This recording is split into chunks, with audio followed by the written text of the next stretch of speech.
Yeah, that's fair.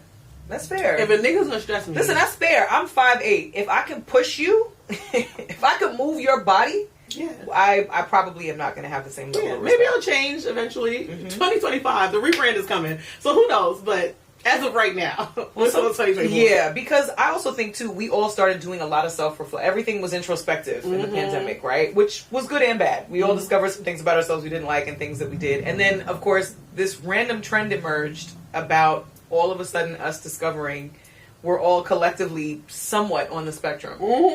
And so having anxiety and ADHD or ADD, Definitely got the tism. is its own burden to bear, because now you're also navigating how to handle that in the real world with everybody else who's also still trying to figure it out, and then also still feel comfortable with yourself. What are some of the things that you feel like you've done to alleviate the anxiety around the tism? Yeah, so I officially got diagnosed with ADHD 2023, early 2023. I had to though. Like it was just bad. Why did you have to? I had to like really go get diagnosed because I knew something was wrong. I've known something was wrong for years. Like I would try to write emails and I would freeze, or I would like know how to do something, but so worried that I was going to do it wrong, or people would be like, "Sayo, that's not right," that I would be like, "I'm just not going to do it at all." Right. Or I would do it late and hope that they don't notice. Or some, it was just a bunch of things, and I used to express it to my mom because my youngest brother has autism. He's on the spectrum, and then he also has ADHD. Right. And he would tell me things, and I'm like, that sounds a little bit like me. Like, and then I would tell my mom, and she was like, "We're adults. Like we have to manage so much. Of course, we're going to be scattered." Right. And I'm like, "Oh, that in the grand scheme of things, that does make sense." But I'm just like, I know how to do these things. I know. So when I got laid off from Twitter because of the whole Succession episode that happened with Twitter, I realized that tech wasn't recovering, and I started consulting. And that was actually what really caused me to get anxious again, because not even the fact that I am worried about where am I going to get work. It was, I'm worried, can I do the work? Because I can't focus.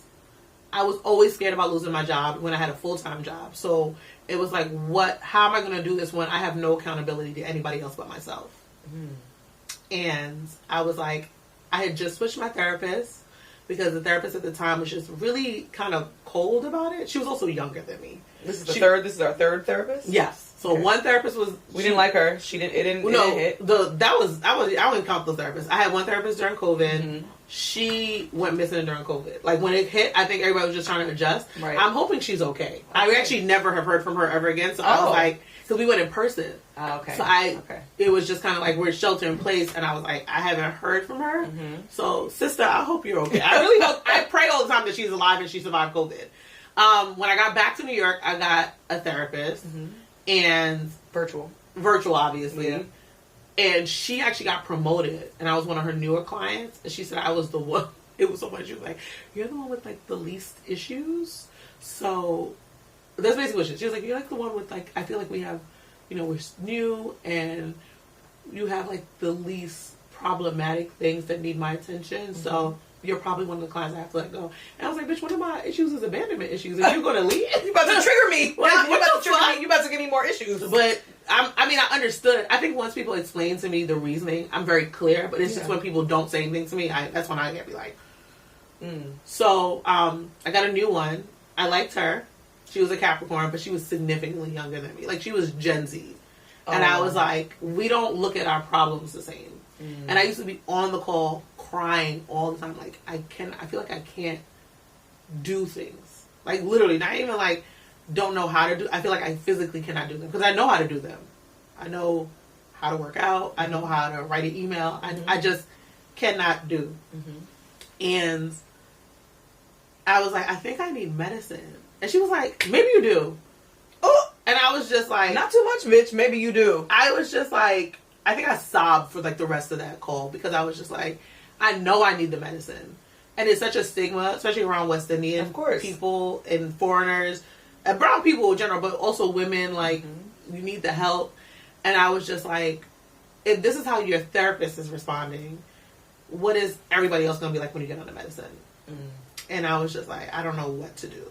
So then when I got laid off, I was like, I'm not going to be able to handle this with her as a therapist. Right. One of my first contracts, my homegirl started talking to me about her therapist. And she's also a therapist of a very good friend, like a male friend of mine. And I've known him, he's probably like the longest male friendship I've had. And I've seen so many stages of him. And he was like, yeah, she helped me through so much. And I was like, all right, that's really all. That was all the endorsing I need. And I think our first or second session, we were talking about me feeling like I can't focus. And like, sometimes like, after 2021, when me and the short nigga broke up, it was like really bad depression-wise. And then I dated somebody else who were still cool. But, you know, it was when me and him stopped talking, whatever the word is for that, it was also another kind of like, not bout of depression, but it was just like... It's another loss. Yeah. It was just like, yo, I really thought like me and him would be at least good for longer. And it ended so abruptly. And I was just like, oh, is it me? I mean, I got another nigga a few weeks ago. I was like, guess not. It just felt like, yo, I will say when I started dating the second guy, not the short nigga, the second guy, it felt like, oh, this is what everything was for. Like, oh, I went through all of this to find him because it was like, we were very intentional very quickly. And then when it ended, I was like, you stupid bitch. So it was like me coming out of those depressions and then going, like, I realized when I was talking to my therapist that she was like, you know, ADHD is linked to depression. Untreated ADHD causes a lot of depression because you can't figure out how to pick yourself up because you can't figure out how to do anything. Right. And I was like, oh. She was like, have you ever considered medicine? And I had talked to my homegirl about medicine, and I was kind of going to do it secretly and not tell my therapist. And I was like, well, I've been researching this thing with my friend, but I'm not sure if I want to start with the medicine. And she was like, why? And I was like, I just feel like maybe I should like try to get over it without it. And she was like, let me tell you this. Everybody needs help, whether it's from people or pills. As long as you don't abuse either one of those, take it. And I was like, oh, look at this bitch. Look at her being a therapist. Yes, my therapist is a psychopath. She's a legit psychopath. We literally argue, but she's been Your so helpful. Your therapist is the psychopath, and you argue with my therapist is a Gemini. All right. Well, there's something else to unpack altogether. Yeah, but she is. Everybody knows she's a lunatic, but she's an effective lunatic. She says she's a lunatic. She says I'm crazy as shit. An effective lunatic. Do you think you're an effective lunatic? Honest question. I think that. I don't know. The lunatic part is not the one that's actually catching me up. I knew it. That's the effective part. Because you're a Capricorn, so you're like, wait, effective. How efficient are we? I do. And how efficient are we really?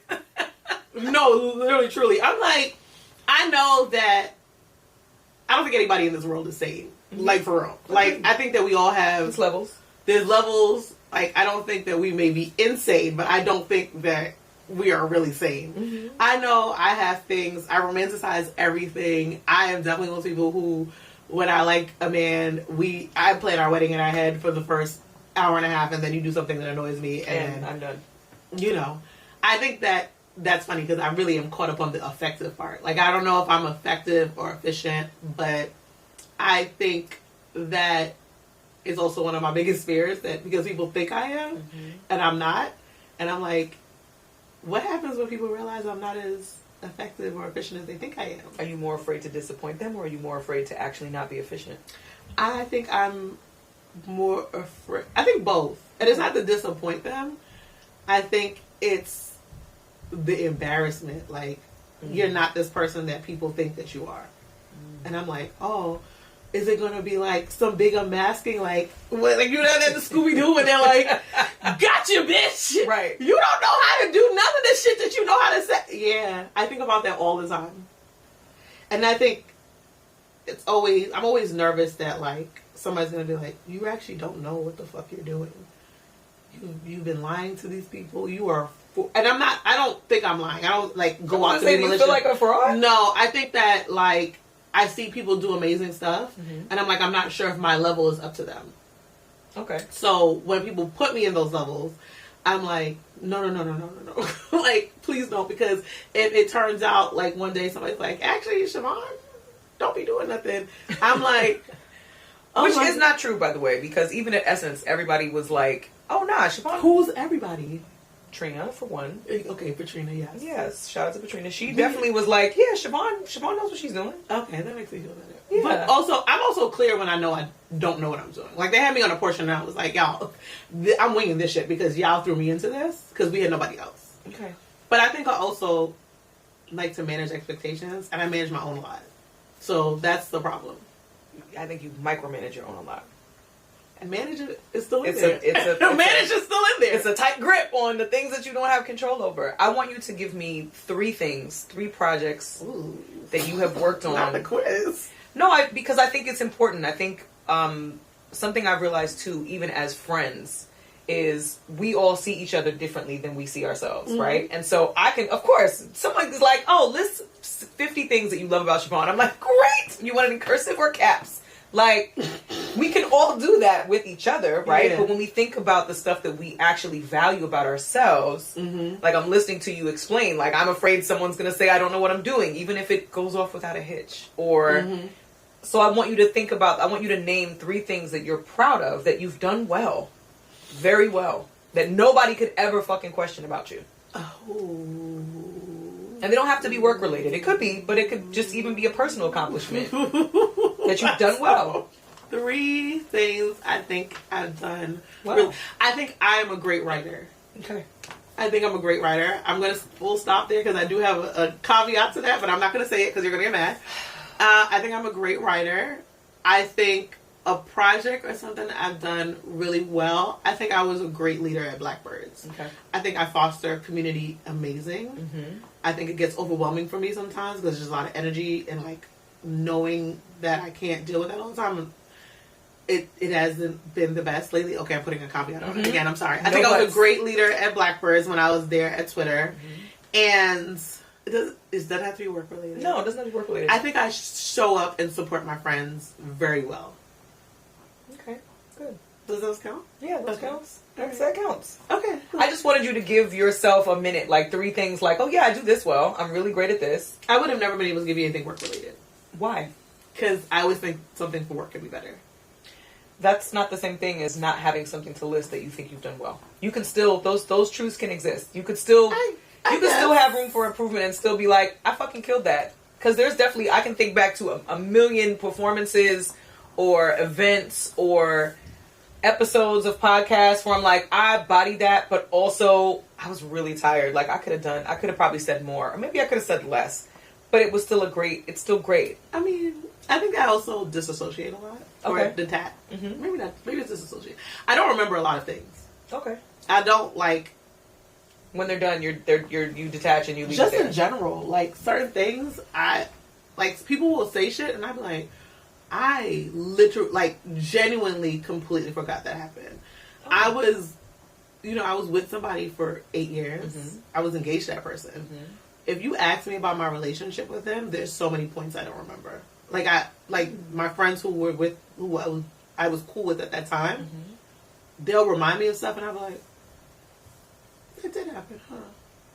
Or like I don't remember much about that relationship. So your time travel is future time travel. Okay, I remember. I can tell you what any nigga almost after him smelled like.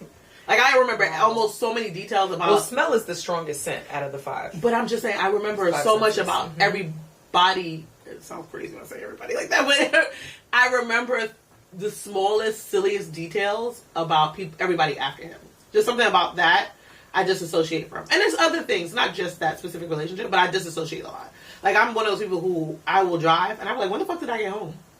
Oh. Like I'm on autopilot when I'm driving, and then when I come back to like being present, I'm like I'm pulling into my garage, and I was in New York. I don't remember crossing the bridge. It's just I don't know if it's part of the ADHD or what, but I mean, maybe it's just a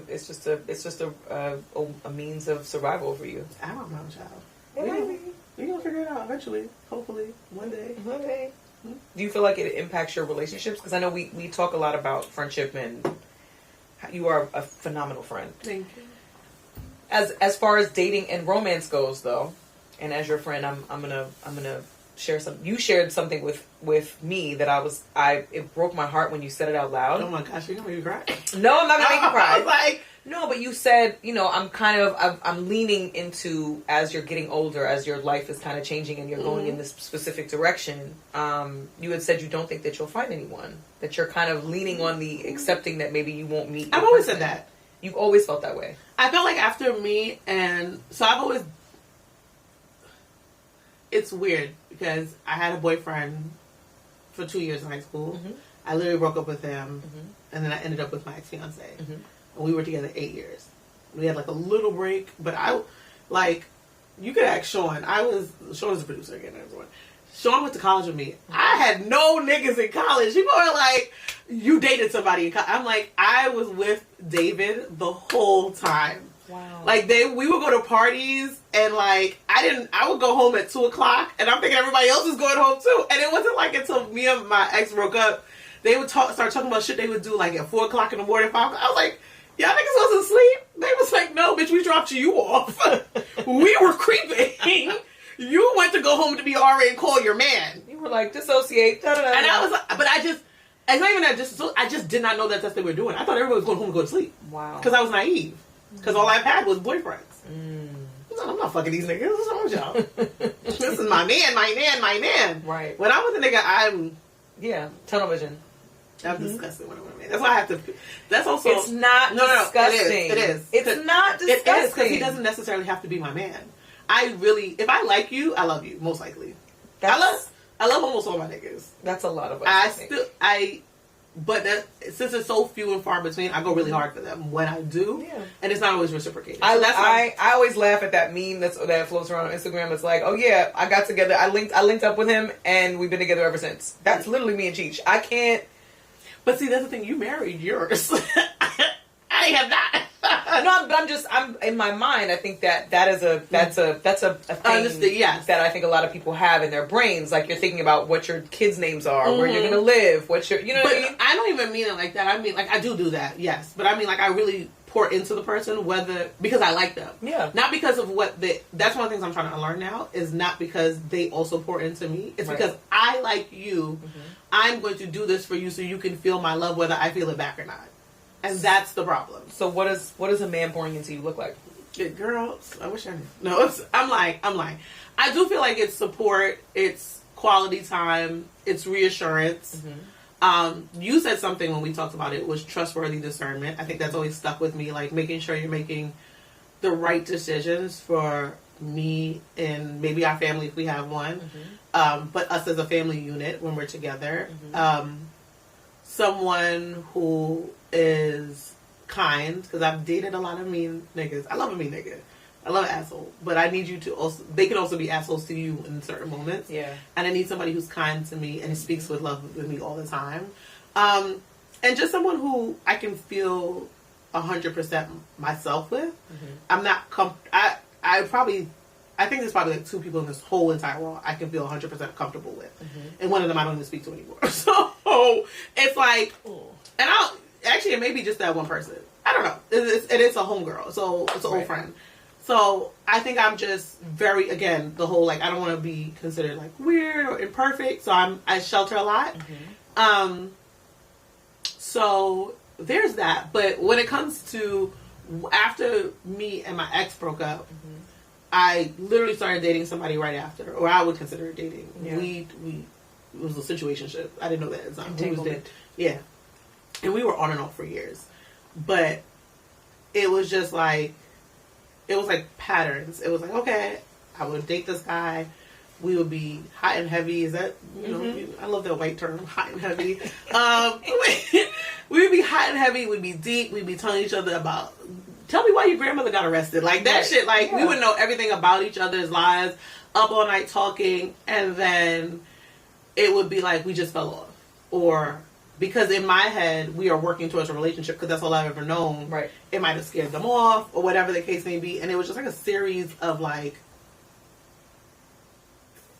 people I love deeply, and it wasn't reciprocated, or they didn't feel like there was anything worth. The way I perceived it, it didn't feel like it was worth staying for them. And after that, I was like, I can't do this. I have abandonment issues. And they're like, I just told y'all my dad died when I can't have all these niggas leaving me. So I think after a while, I was just like, okay. And then like when I did date somebody, I would get back into that. Like, I'm going to take my time, but I like you so much that I love you. And then I would feel close to you. And then something would happen and it would be like, the other shoe to drop. And I'd be like, oh, I would either wait for the other shoe to drop or I would let my guard down and then the shoe would kick me in the ass. So got it. It was just like, after a point, I was like, I have to be okay with the reality that I might be by myself. My aunts are by themselves, and they are amazing women. And I've always had these amazing women. I've seen one of my 3 aunts in a serious relationship. And like, even after him, I've never seen him, like, her in her serious relationship ever since. So it's like, I have so many single women in my family. One of my aunts, one of my cousins, she's never had like a serious boyfriend. Wow. So it's just like, this is what I've been surrounded with. Right. And it doesn't mean that they're bad people. It doesn't mean that I'm a bad person. But it's a strong possibility that I'm 40 in 9 days. And I don't even have, well, okay. But I don't have a serious person. There are people who text me. There's always...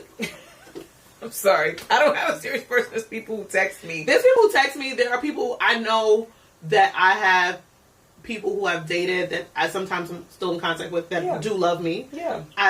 But love isn't enough. So if you aren't willing to make the effort with me, then there has to be some kind of hope, but also realism in this for me. Yeah. For me to actually deal with it. So you're not the first person. One time, I told Scotty even that, she started crying. We were in Brooklyn Chop House, and she started sobbing. Of course. Over fucking edamame. And I was like, girl, Scotty, get it together. She was like, I was like, okay. And me and Gio were like... So I get it, because y'all see me and y'all are like, you're so amazing. We want you to have this love that we have or we feel. But it may not come. I think the sadness of it is the hopelessness. There's a little bit of hopelessness in there. So there was. Okay. There was. Daniqua got me together one year when she was saying about hope. And I think that I think that was a part where I was like really low in my faith. And then I think once I started getting back into the practice of praying and being grateful, I was like, I was hopeless because I was losing God. Right. If that makes sense. I was hopeless because it was a defense mechanism versus actually putting my trust into something, myself, into the Lord, into the universe, into all the things that I can't understand that conspiring to make my life. I think that there is hope, but I think also I am delusional. I'm very delusional in general with a lot of things. I don't want to be so delusional that every disappointment hits me hard. Yeah. So I don't want to be so delusional that the disappointment of a failed situation or relationship or whatever incapacitates me, because it can. Right. It has. So I think that's what it is. So I am hopeful. I think, every day I go outside, I'm like, my nigga could be outside this door right now. Could be. But also, I don't want to go out like, I'm going to meet my husband tonight and then come back in when I don't meet my husband and be like, what a failure outside was because I didn't meet anybody. Like, I know people who are like that. Like, they're like, oh, damn, I didn't meet no niggas outside, so, like, why did I even leave my house? Right. I want to be happy that I spent time with my friends, or I learned something new, or got inspired by something. I think that's what it is to me. I'm hopeful that anything is possible when I leave my house, or with finding a person, but I'm also grateful for what I have so far, and also, if I don't meet anybody, I want to cultivate a life that I'm still very happy with. Yeah. So I think that's where I'm at now. Okay. Good. Okay. I like that. Look. I do. Look at you. Effective. Look at now you being effective. It is. It's effective. I think we all all need a little bit of delusion. We all need to be a little delusional. Yeah, 100%. But I also think that to be delusional, you do have to have like a really unwavering kind of faith in whatever the outcome is going to be good, even if it doesn't always feel good. Yeah. And I think with dating in particular, anybody that we know that's dating right now always says the same things about it's outside ghetto. Just being... It's ghetto. There's piss in the pool. Like, it's... It is ghetto. I don't actually... The piss in the pool, I feel like that's not even really an accurate description because, like, chlorine could easily clean that up. There's pool cleaners. It is... ghetto. It is systematic ghetto-ness that will take years of political, emotional. I don't know. It's going to take years of change for even it to shift. This is a systematic thing. Wow. It's ghetto. Okay. I think that I think Gen Z has a little bit better. Like Gen Z is back to being love of girls and love of boys. Shout out to them. But I think our little age group, our millennial group, we're still very jaded. Yeah, very much so. Extremely jaded. And we're scared I think a lot of us are scared to be embarrassed. A lot of us scared to make the wrong decision. I think I'm not the only one who feels this. I probably feel it heightened. But I think a lot of people are just like, it feels safer to be with the devil they know, which is myself. Right. Like, maybe I'll have a little, companion here or there, but... One of your friends? Yeah. One of your little friends? But I don't have sex with my friends. But you know how when you're a kid and you're like, oh, this is Miss Janice's friend. Yes. Like, yeah, like one of those. Yeah. But I think that, people are very scared to put their trust in other people. As they should. 100%. But also, like, vulnerability is an issue. I think everybody has an issue with vulnerability. I have a big intimacy issue. Like, I've just started, cuddling and stuff like that. Like, I think these are things I'm all working through, and I'm realizing, like, when I post, when I write, or when I put podcast episodes up, the amount of private messages I get, there are people like, this is me, or I'm aligned like this. I'm like, oh, so... It feels like I'm alone in this space, but I'm not because we all fucked up. Listen to when you feel like you need a little pick me up. Pick me up, Soca. I listen to Soca, and I listen to. I think I'm really antique. You are really antique, but also I really think that I should have been born in like late 70s, early 80s instead of 85. I really want to live in the 90s. Like, I will put on a good pick me up 90s R&B mix, like shit that they would have played in the club when you were like in the 90s, and I listen to that. Like, I listen to. It's gonna be hard to let go, but I listen to a lot of Bad Boy. Well. So I listen to that. It picks me up. Favorite album of all time?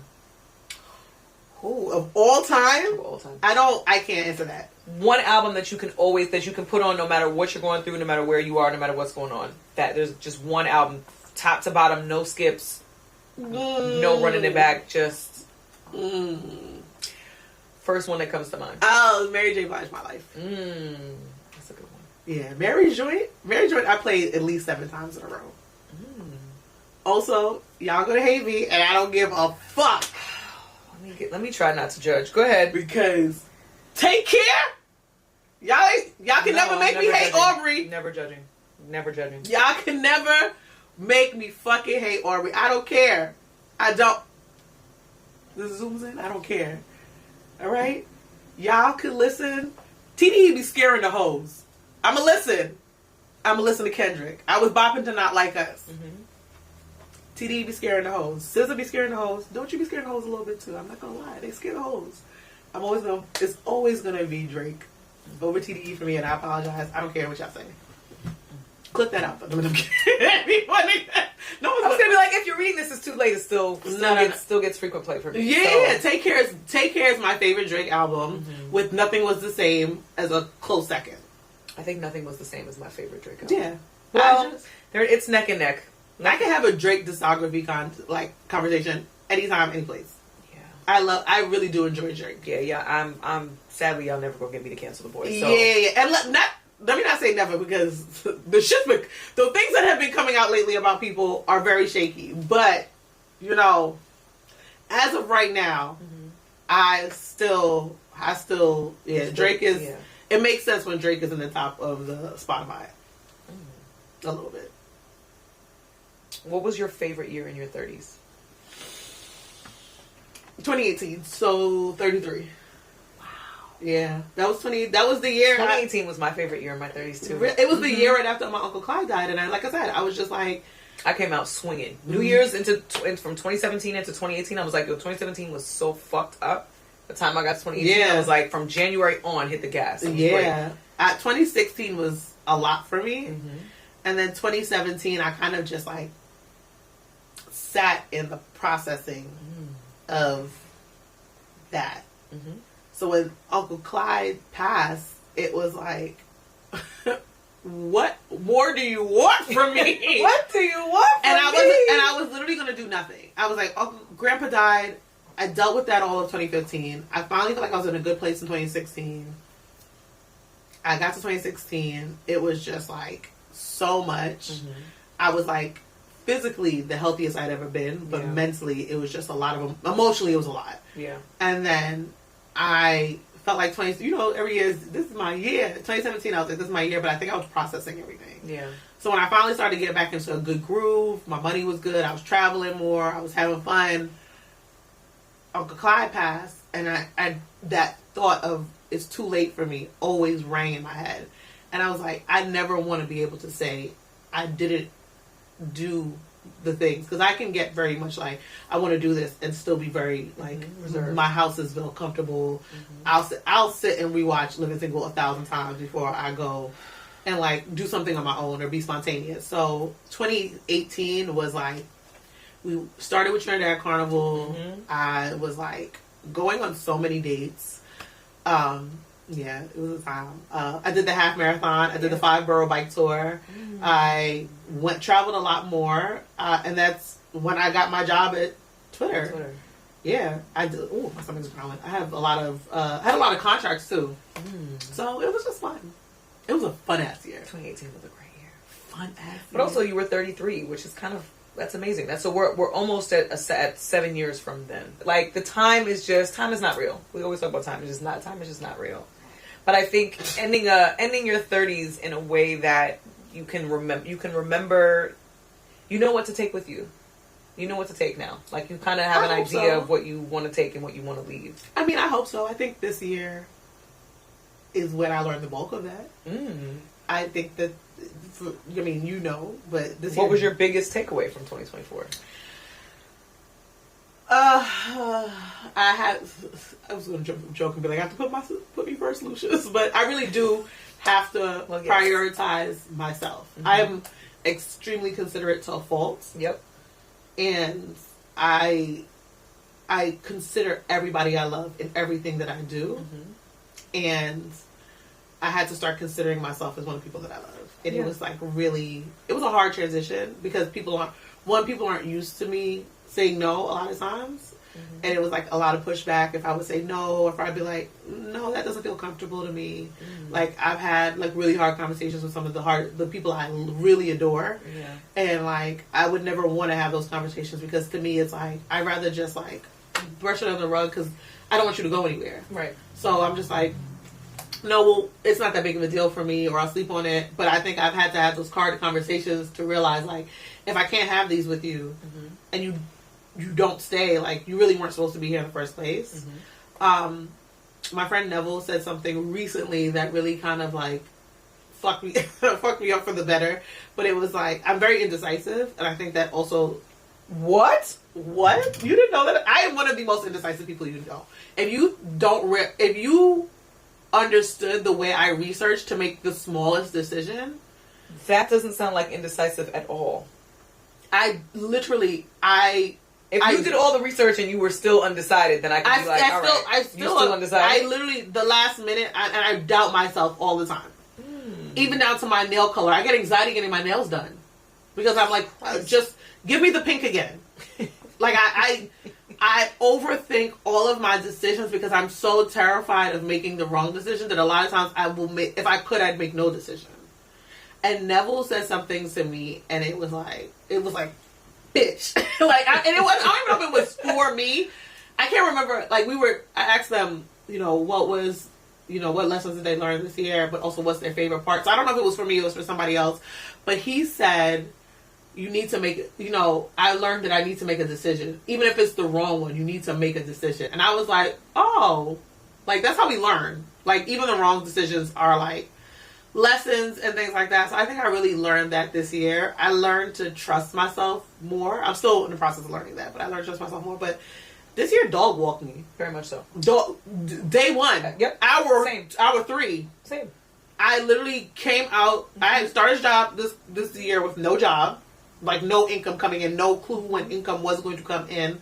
All of my contracts had ended in December. I was really emotional from, like, it was the anniversary of Uncle Clyde died. It was 6 years, but for some reason it hit me harder. Mm-hmm. And I don't know if it was because all the things that was going on. And you had time to pause and think about it. I knew what I was coming into. Mm-hmm. I was like, this is my last year in my 30s. I'm starting it with no job.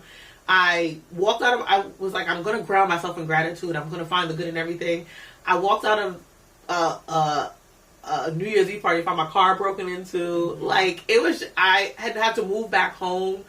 It was just, there was a part where it was really lonely because I was trying to be more vulnerable and express, not y'all are like family, so y'all knew, but it would be like, I would talk to people and then we would try to catch up and they were like, what's going on with you?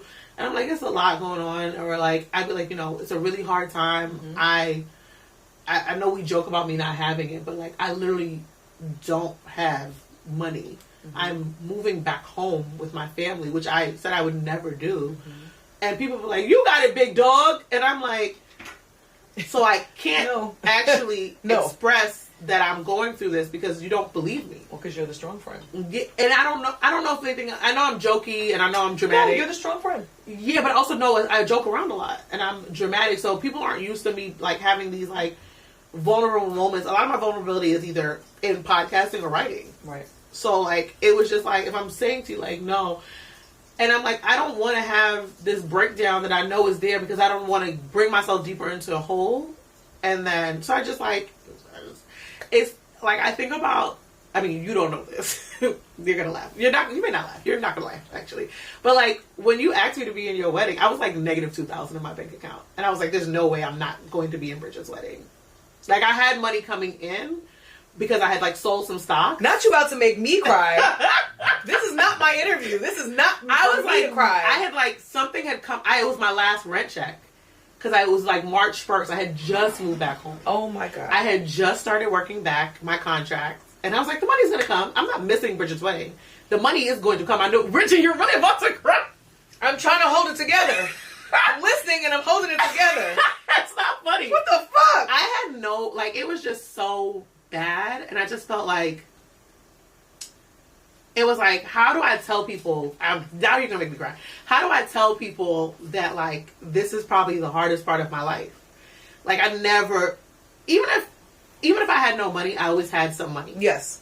So, and like people are like, oh, you got LV, and I'm like, well, bitch, I bought it 3 years ago. Right. I don't have it now. I just take care of my shit. I don't have it now. So it was just, you're really crying, and I'm not doing this with you. I'm just, if the powder is oxidized, so it's not going to stop the tears from falling. Okay. So I think it was just like, I always find a way. Yes. I will say one of the traits that I think is my strongest ones that I wish I didn't have is resiliency. I not that I don't want it. It's just like, one of my homegirls said to me, she was like, you're so resilient, I just wish you didn't have to be. And that shit took me out like years ago because I was just like, I have to keep, every time I feel like I'm getting even this year, that's what happened. Every time I felt like I was getting a break, something happened. Yep. I moved back home. The day I moved back home, I got my job back, and my contract back. And I'm like, oh, perfect. Thank God. And then I'm like, I'll stay at home, but it was really hard because my grandmother has Alzheimer's to work from home. So I was like, you know what? I want to stay here longer, but I got to go. I'm going to dip. I'm going to get this apartment in Jersey. I really like it. I have people close out there. Yeah. 2 days after I moved, Grandma goes into the hospital. Yeah. And it's like, now I don't have my car because I was giving my car up for the summer since I was traveling so much. And like all the money that went around Grandma and like her going into a nursing home, it was like I finally thought I was getting my footing. and now we're back into this bullshit. Cabs were $100 just for me to go see my grandmother in a nursing home, and I was like, this wasn't in the budget. Right. And then, you know, I get my full-time job, and I was like, maybe I could still contract on the side, keep my contracts, bust these back things out, treat myself to my new car, get the car, I lose all my contracts on the side. So it was just like, every time I felt like I had gotten to a good point, something was like, gotcha, bitch. You thought. And it was just really hard. And I was like, I realized it. I think I was sitting down one day and I was talking to my therapist, and this might be the part that makes me cry, but I'm going to try not to. My therapist and I like did a rap. Like September was the hardest month this year for me. I think being able to pause and not having to work so hard, I had time to sit and think. And I was sitting because I was like, I also need to chill because I don't have money. And I think everything from the year just hit me. It like rushed, and I was like, oh shit. I was crying I was walking Ginger and crying. I was sitting in my house crying. I was on a train on the way to work crying. I was crying. As soon as I open up the therapy Zoom, I'd be like, hey girl, oh my God. And it was like, you know, there were a lot of shifts in friendships over the summer and just whatever. I think just everything hit me. In October, I was like, I cannot be back into this depression. I can't get back deep into it again, because the last time it was bad. In 2021, it was bad. And I was like, I don't want to be in there. Like, so I increased my therapy to weekly, and then, you know, just did all the things, try to go out and like be, you know, outside, because I can want to be inside and isolate very easily. And I need to isolate sometimes, but I was isolating too much. Yeah. I got to find a balance. So I was like starting to go back outside, starting to like whatever, actually start to plan my birthday, because I was like, I do want to go to Antigua. I need to actually plan this birthday. And, you know, I started to feel better. And then me and my therapist did like our raps. She did like a rap report. She was like, I just wanted to talk to you. This is our last session of the year. We went back to 2 weeks. And she was like, I want you to like look at how far you've come. Like, look at where you were January 1st. And look at yourself now. Think about all the stuff that you've done. She was like, there was a part in September, I was scared that you were suicidal. And I was like, you know when somebody says something that's not true? And you're like, no. Like the Michael Jackson meme? No, it wasn't me. I'm quick to be like, no, you're wrong. I told you, I argue with my therapist. She said it, and I was so stunned, I couldn't deny it. And I don't know if I couldn't deny it because I believed it, or I couldn't deny it because I was like, was I that bad? Like, I still don't know. I don't think I was. I don't think I've ever been suicidal. I didn't actually have the ideation yourself. I think in 2021, I definitely was like, I can see why people get there. Like, I remember being on the floor, just like laid out, and I was like, before I even had Ginger, and I was like, I can see why people kill themselves. Because it's like, why? And I was like, I know I have things to live for. I know I do. But in this moment, if I didn't have the support system that I did, if I had even a few less people, I would have been like, baby girl, what? So I'm just like, I don't think I was back to that place. But I'm like, for her to say that to me, it was also just kind of like really humbling. And I was like, I don't want to be back to that place. So I need to make some changes for 2025, for 40. I'm very blessed. My dad didn't even get to see 40. So there's so many people I know who didn't get to see 40. And it's like, yeah, so. That's a lot. This year was a lot. Yeah, this year was a fucking lot. So I've taken a lot what everybody has said to me over the last few years, and I am ready to implement it for 2025 and 40. Every time I say it, it's very confusing. Because it's like, as it should be. I'm just a baby. I'm just a baby. Still. So, what are you looking forward to most? Ooh, what am I looking forward to most in 2025 or 40 or both? Both.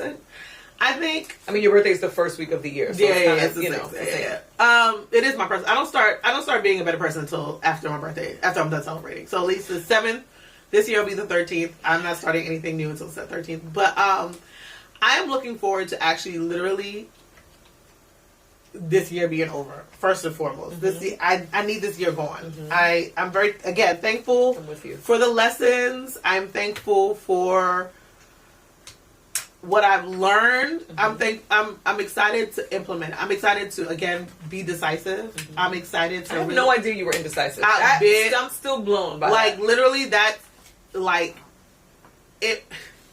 If I pray for anything, that is one of my main prayers, to be decisive and to trust myself. And I think that's where the indecisive comes from, not trusting myself. So being more decisive and trusting myself more, like tapping into my intuition, being like, stand on business, bitch. You said it, whether it's wrong or not. I'm okay admitting when I'm wrong. I just don't like the embarrassment of being wrong. It sounds no, it doesn't sound like I don't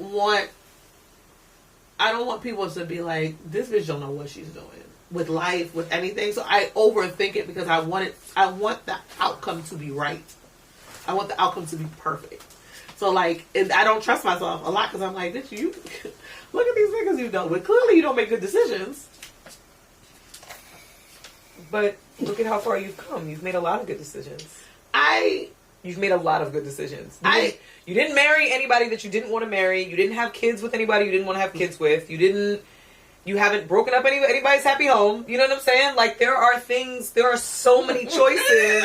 First of all, no. I didn't break up the happy home. And the home it wasn't happy to begin with. So we're not doing that. I have never intentionally been a side bitch. We're not taking on nobody's shit that's not our shit. I have never intentionally been a side bitch. Correct. Anytime I have been a side bitch, it has been an accident. And when I found out, it was you exit stage fucking left. clips. Yeah. Because, let me tell you, I may be a lunatic, but I'm not no side bitch. Well, I've said it before, I'm not going to be a good side bitch. The minute you even call me a minute late, you was with your wife. You was with your girl. I'm never gonna be a good side bitch. Wow. Even if I don't talk to you on a regular basis, I'm never gonna be a good side bitch. So yeah, no, you're right. You have made a lot of good choices. Okay. You've made a series of very great choices. And I would go as far as to say that resilience is no longer something that we need to be proud of.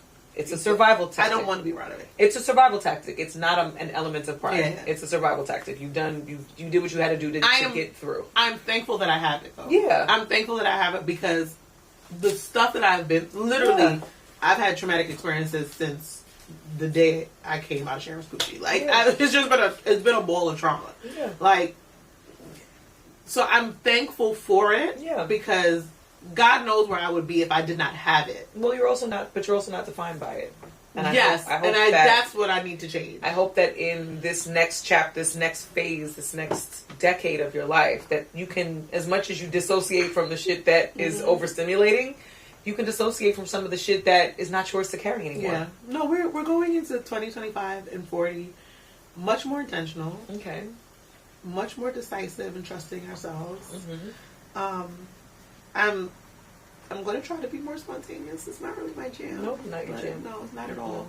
I'm going to try though, but I also need to be honest with myself. Like sometimes I don't do things because there's anxiety around it. Like, do I have an outfit for this? Do I have money for this? Do I have this for this? Yeah. I need to be honest with myself and be like, is this because I actually need this time to myself, or is this because I am anxious about going outside? I have bad social anxiety, so people don't believe it. But no one ever believes it when I say it. They're like, how do you perform? And I'm like, I'm on stage, I perform, and I did. I had a panic attack at my wedding. I could not engage with I dissociated at my wedding. Did I know that? Where was I at? Y'all were at the cocktail hour. I didn't have a rum punch. I didn't see the steel pan. Yes. You did go missing for a little bit during. Meanwhile, you and Scotty, drunk, and Sam, drunk the floor, wet boots by the pool. I was. Once I put the sunglasses on, I was off.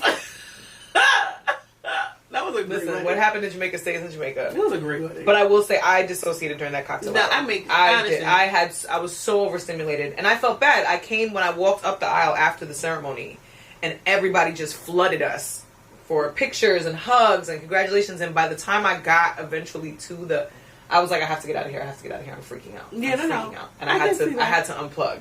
which is very unlike my personality that's outward facing. But no, I think it's too much emotion. Honestly, I so completely emotional. get it. I've always said I wanted a huge wedding because I wanted a party. I think that I had always said I didn't want a huge wedding. My dream wedding as a kid was to get a castle, have my closest friends. Just a little castle. Yeah. Yeah. Where the fuck are their little castles, Bridget? I mean, Ohika Castle is small, all things considered. Niggas the grounds are big. But the castle fact that itself, you know the name of a castle? yeah, it's in Long Island. Because in my mind, I was like, well, I only want my closest friends. We're gonna have a slumber party for a weekend. I don't want a bunch of I don't want everybody else. I want like 10 of my closest. My mom, her, 5 of her closest, whether it's her friends or her siblings, because she's got 9 of them. Like, it could have been. And that was what I anticipated. My wedding was going to be a slumber party over the course of 2 or 3 days, and that was going to be it. I think we could still do that, right? Like for your like that was what I anticipated, and then I realized no, I want to be by a beach. I want to be by a beach. I love the beach. I need to be by the ocean. I want to be by the ocean, and that became the focal point. But I also think that I detached myself from dreams that did not come true because I realized that holding on to my time travel is that I hold on to the past. Oh, nostalgia. Oh nostalgia my God. I've always said nostalgia is my favorite drug. What?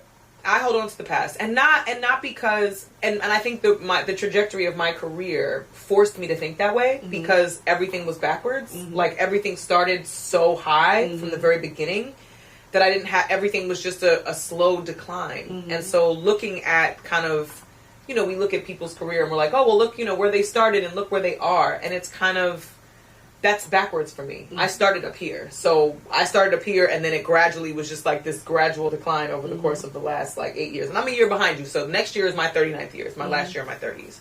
And my 30s have been absolute hell. My 20s, magic. My 30s though, with the exception of, getting married and finding the love of my life, with the exception of that, everything else has been more misery than not. No, and I think the 40s is everyone I know that gets to 40 says the 40s is really where I think it's because you don't give a fuck. Everything gets better. The level of fuck I don't give right now. Well, you find more joy. You just find more joy. But you have to. I think that's the problem. I think people are thinking that the joy comes to you, and it doesn't. Like I think. Again, Neville said something. Neville's like my little. Shout out to Neville. Neville's like my little Oshala. He's my little prophet. I think what happened is Neville said something about the holidays, and I'm a big Christmas person. These last 2 Christmas I felt so blah, and he's like, we have to be the creators of our own entertainment. We have to make our own traditions and things like that. And I think that is where I've been at for a while. Like I realized a long time ago, and it was one of the things that also changed my life is I can play the victim a lot. I realized like, oh my God, I did all these because I thought I did these things right. You're the one who did them wrong. Like, look, I presented you with what happened. You treated me this way. You didn't do this. So I feel betrayed or I feel this way. So it felt like, okay, well, if you don't give me these gifts when I'm supporting you all throughout the year, and I'm not doing it for that, but it's like, where's the reciprocity when I've done these things? It just felt like, okay, like I'm expecting joy to find me because I am this good person who deserves it. Yeah. And it doesn't work like that. And you're not wrong. So I think being intentional about also creating my own joy, and like that's why I'm like really trying to be intentional about everything. I think that's one of the things. Like that's what being 40. I'm like, we are the new adults, and we have to do the things for ourselves because nothing will happen if I don't actually put action to it. That's one of my prayers, being actionable. Actionable. I feel like I'm productive. I know it. You're laughing. You're laughing, and I don't mean with just work. I mean like no, just in life in general. Like I love to write. I said I think I'm a great writer. I think so too. I did not write for years. Like, not even published. I did not write for years. Because every time I would start to think about it, I would not get up and physically write. I would not get up and type. I would not do anything. So it felt like, that's what I mean productive. Like, there's a lot of things that I want to do, but because of the depression, especially when I didn't have the untreated ADHD, it would cripple me. Yeah. Like I would have these great ideas and execute none of them, even if it's working out. Mm-hmm. My gym is downstairs, and like sometimes I have to drag myself to the gym, and even while I'm there, I'm like, I can stop right now, and I want to. Like I literally have to like push myself. So I think that you're laughing, but I'm like, for me, being productive and doing all the things that I actually like want to do actually is peace, because I won't feel like, why aren't you doing it? I think that's the question I ask myself all the time. Why aren't I doing it? And I know it's the ADHD. Yeah. And I know sometimes it's just a bunch of things. And sometimes I just want to be lazy, which is fine. Nothing wrong with being lazy every once in a while. But I think that I want to do so much, and I just, again, cannot do. Mm-hmm. So being able to do it would feel like peace. Okay. So, yeah. Because I'm like, you're like, what, you want to write an Excel sheet? I know that's what you're thinking. You want to do it. Peace is a to-do list for no one. Oh my God, yes. Actually, yes. No one ever. If my to-do list is effectively done, I can cross out I literally have a physical agenda that I write in every single day. I write my to-do list for the week, and then I write my daily to-do list. When was the last time you did nothing? I do nothing often. I feel bad about it, though. Okay, when was the last time you felt good about doing nothing? Let's put that on the to-do list. The last, I can tell you actually, though. Okay. It was my birthday 2022. I went to Antigua for a solo trip. Okay. And I just, like, I did stuff, but it was like go to dinner. Or like, I just went on the beach. Well, yeah, those are read functions. My book. That's not a... Yeah. When I say do nothing, I mean like remove yourself from the obligation or duty of having to fulfill something. All I did was go on the beach, drink my beer, listen to music, read a book, text people, FaceTime people. I did nothing. So that was the last time I think I did truly nothing. Okay. And I enjoyed it. Yeah. Okay. Yeah. All right. I mean, that was 3 years ago at this point, but... I mean, it's fine. We have time to. Time is not real, so we have time to put that on a to-do list at some point and find a way to make it feel good. We're gonna do it. We're gonna do it and find a way to make it feel good. Yeah, we're gonna do it. I'm actually doing it. We might go back to Antigua. Antigua's my happy place. We have a day on Saturday where we are doing nothing. We might go to a party that night, but that's still like the productivity of that. To me, that's doing something though. Like. Doing nothing literally means sitting on the couch and not moving. So maybe being mindless, watching TV. So doing nothing for you, maybe an approach that might work is to treat nothing as the spontaneity that you're looking for. Mm-hmm. Treat it that way. do not subscribe. I'm just saying, treat nothing like the spontaneous thing. But you don't have a plan, so you're just gonna wing it. Let that be nothing. Let that be defined as nothing. But I feel like I can't wing it because I'm going to think about winging it. Like I'm going to overthink winging it. No, just write nothing down. And whatever happens that day, happens. Just write it down as a thing to do. And then whatever happens, take it as it comes. Don't plan anything. And I don't mean functions like dinner. Planning a dinner does not count. I need to eat. You have to eat. You know what I'm saying? I'm talking about an activity, like just nothing. Just nothing. Have no expectations of yourself. I think the key thing that that sounds fucking crazy. It does, and it is. It is fucking crazy. But we're all fucking crazy, so we get to decide which crazy we decide we want to be. We get to pick our crazy. I will think about it. I'll think about it. It's just an experiment. You could just write nothing and let it just be whatever nothing is. You can define what nothing is. What's that little kid say? I gotta see. Yeah, I gotta see. Closing remarks. Closing remarks on our way out. First of all, we survived. We survived. It was me I was concerned about. We did survive. I was a little nervous how this would go. How do you feel now? I'm still nervous. I'm still very nervous. I don't know what is. I know I'm going to overanalyze this episode. I'm like, did we miss something? Was there something I should have shared that was more important? I'm already thinking about it. Like I'm already thinking about all the things, but I realized that like I cannot do. I can't. Not everything's gonna be perfect. There's always there's more opportunities, God willing. Mm-hmm.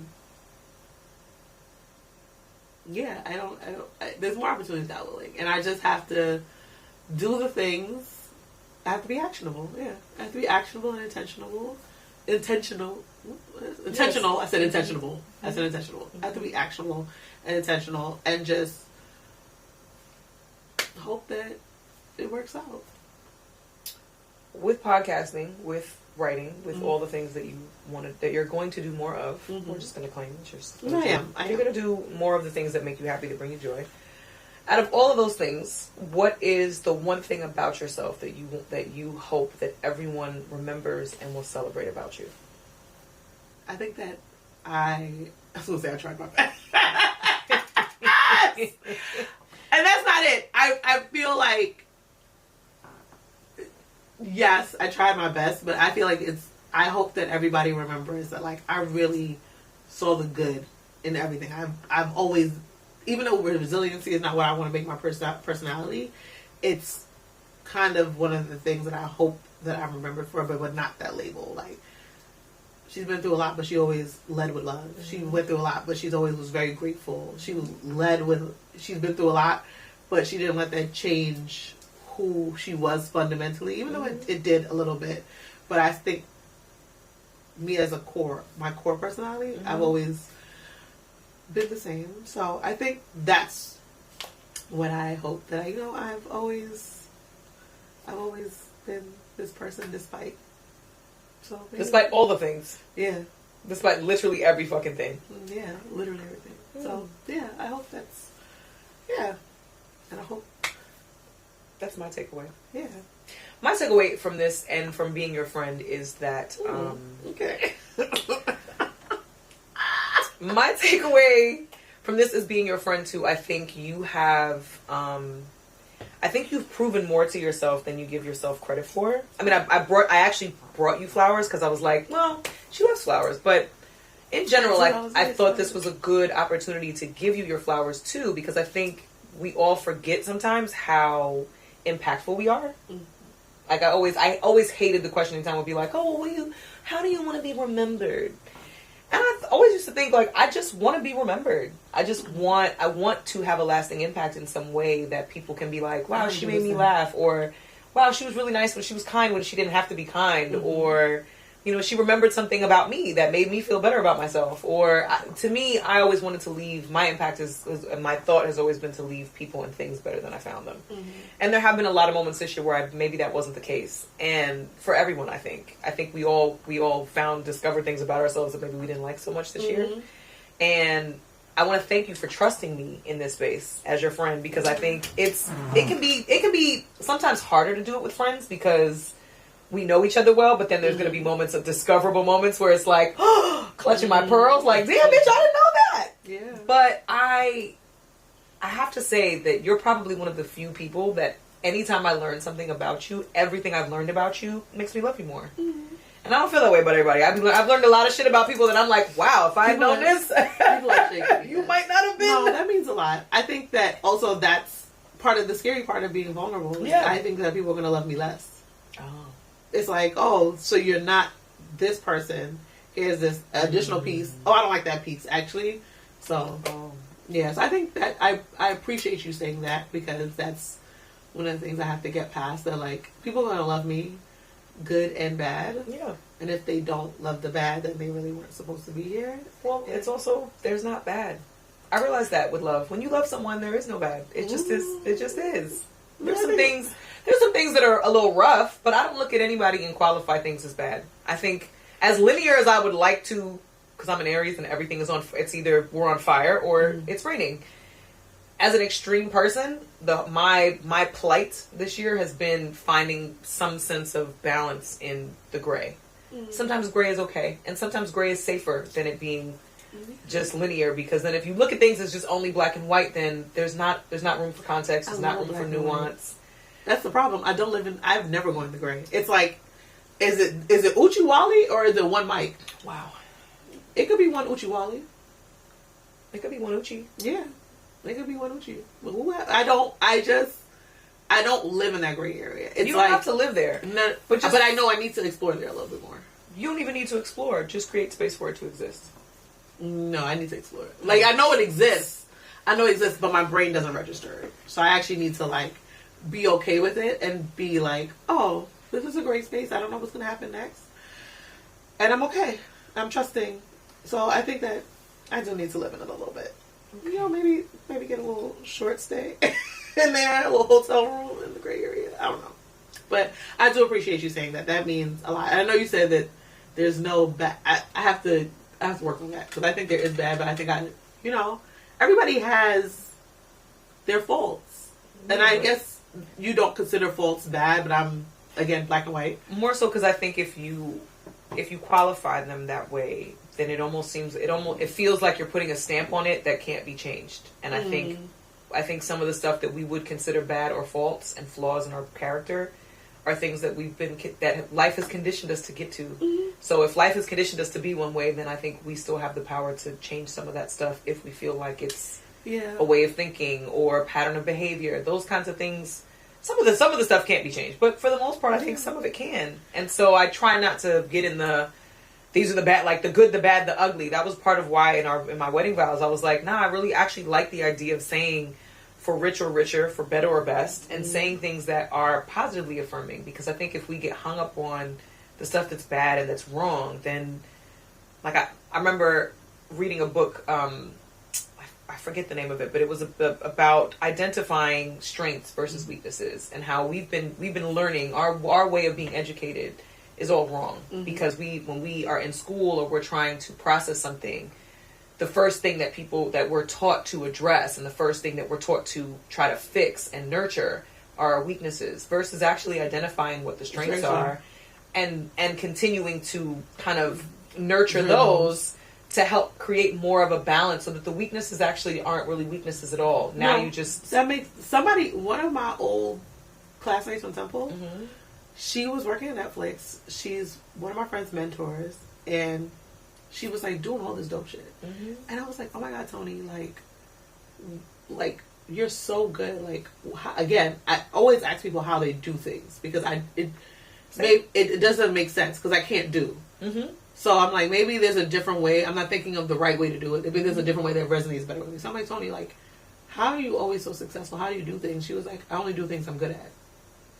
And I was like, yeah. Wait a minute, bitch. And she was like, I do things I'm good at. Yeah. I leave the things that I'm not, I'm clear about, but I don't focus on them. I don't try to make them better. Maybe I can, but I focus on the things that I'm good at, and that is what I deal with. And I was like, what the fuck? This is how people are thinking? Yeah. Who the fuck knew? Yeah. I think that the only difference is, for me, I like seeing the faults. It humanizes. Like, if I ignore them, I like the faults. I like knowing my faults so I can be clear with, it sounds crazy, but be clear with people about what they are. Like, hey, I'm dramatic. I cry at the drop of a dime. I jump to... I'm so glad you cry at the drop of a dime, because everybody looks at me crazy when I cry. I cry about everything. So. I cry about everything. I'm shocked I did not cry this time. Like, during this interview. I told myself on the way here, like, I am not going to create an environment where we just sit here and cry. Because if you cry, I'm going to cry. It's like sneezing. So I think that, like, the fault... But I also feel like... I show my love by knowing someone's faults and loving them still. Like, I'm like, I know that you are emotional. I know that, sometimes when shit is not going your way, you have a little bit of a temper tantrum. I understand. All right, babe. Go ahead. Go take your time. Mm-hmm. I will be here when you get back. Mm-hmm. So, I feel like for me, I'm not trying to point out your faults. I'm trying to say, I see that you are working on this, and I'm here to work on it with you. Okay. Don't hide them. So I think that's why I don't think when I say the bad, I don't mean like, ugh, terrible. I'll accept that, because that feels more like creating a safe space. We'll allow it. Mm-hmm. Okay. Yes. I like to, that was actually, one of my favorite compliments is someone says, you always make a space feel like home. Mm-hmm. That's one of my favorite compliments. You always make it feel safe. You always make it feel comfortable. You make every place you're at feel like home or just okay to be there. Yeah. And I was like, okay, well. We love that. Okay, well, we're about to wrap up. I'm ready to be on time. I know, me too. I know. All right. See y'all next time. Yes, Take the L podcast.